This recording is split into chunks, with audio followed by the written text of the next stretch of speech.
Video post না করার কারণে অনেকেই ভেবে নিয়েছে যে আমাদের ব্যবসাটা হয়তো বন্ধ হয়ে গিয়েছে। নমস্কার, আমি সুমি, কৌসুমি কালেকশন থেকে। আর আমি যে কথাটা শুরুতে বললাম, এটা আমাদের কাস্টমারদের থেকে শোনা কথা। মানে আমাদের কাস্টমাররা যখন আমাদের কাছে মেসেজ করে, তারা আমাকে একটা জিনিস জিজ্ঞেস করে যে, "দিদি, তুমি কি আর ব্যবসাটা করছো না? মানে তুমি কি আর র ম্যাটেরিয়াল সেল করছো না? কারণ পেজ থেকে কোনো ভিডিও দেখতে পাই না তোমাদের।" আসলে তোমাদেরকে জানাতে চাই যে বিষয়টা ওরকম না। আমরা এখনও ব্যবসা করছি। তোমরা অনেকেই হয়তো ভাবছো যে পেজ থেকে তারা ভিডিও কেন আসছে না বা কোনো ডেলিভারি ভিডিও কেন আসছে না।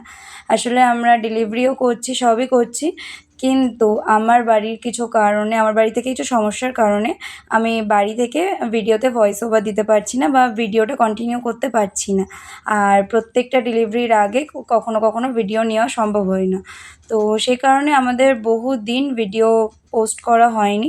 কিন্তু আমার মনে হয় যে এটা আমার কোথাও না কোথাও ঘাটতি থেকে গেছে। যে কারণে তোমরা অনেকেই ভাবছো যে আমরা ভিডিও হয়তো পোস্ট করছি না এই কারণে যে আমরা ব্যবসা করছি না। সেরকম কোনো ব্যাপার নেই। আমরা ব্যবসা করছি। আমরা প্রচুর প্রোডাক্ট ডিসপ্যাচ করেছি এর মধ্যেও। আর এবার থেকে আমি চেষ্টা করব রেগুলার তোমাদেরকে ভিডিও দেওয়ার।